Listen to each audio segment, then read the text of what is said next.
I never should have taken that DVD. It was a Saturday morning, and I was wandering through a neighborhood yard sale, just killing time. I've always had a weird obsession with finding rare lost media, bootlegs, strange kids shows, that kind of thing. Most of the tables were just the usual junk, but then I saw it. A plain black DVD case, no artwork, just a strip of masking tape across the front with the words written in sloppy red marker. Thomas the Tank Engine and Friends, free.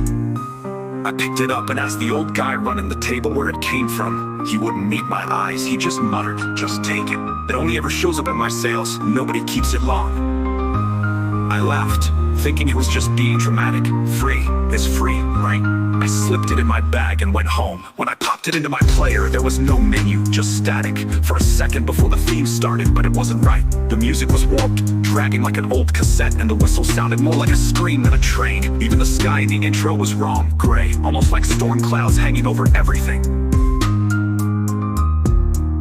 Then the first episode began, no title card, just Thomas rolling down the track. Except his paint wasn't blue anymore, it was rust-colored, peeling, like he'd been abandoned for decades. His eyes didn't blink, they just stared straight ahead. And then the narrator spoke, only it wasn't Ringo Starr or anyone I'd ever heard. It was this low, broken voice, almost like it had been recorded underwater.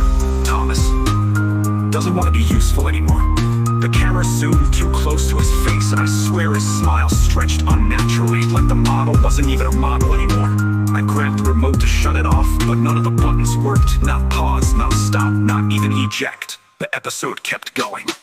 Now Thomas was at Tidmouth Sheds, the other engines were there, but Ron Percy's jaw looked like it had been broken and glued back on crooked. Edward's face was warped into a permanent frown, and Gordon didn't even have eyes, just black holes that leaked thick oil down his face. The voice spoke again. Engines don't leave Sodor once they're trapped.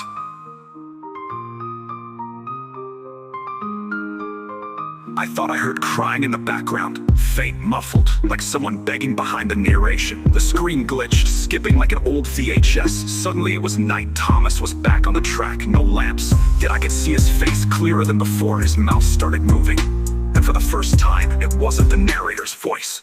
It was Thomas himself. "Why did you take the disc, Ethan?" My blood froze, he said my name. I ripped the power cord from the wall. The screen went black, and I just sat there breathing hard. That should have been the end of it, but then I heard something. The faint sound of chugging outside my window. The problem is, I don't live anywhere near train tracks. The next morning, I went back to the yard sale, clutching the DVD in.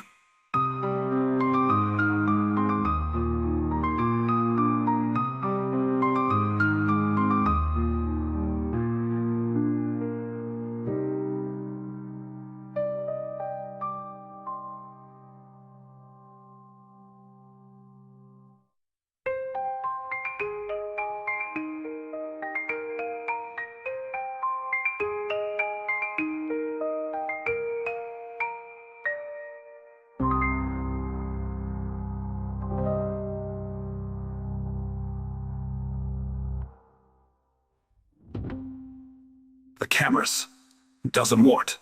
The faint sound of chugging outside my window.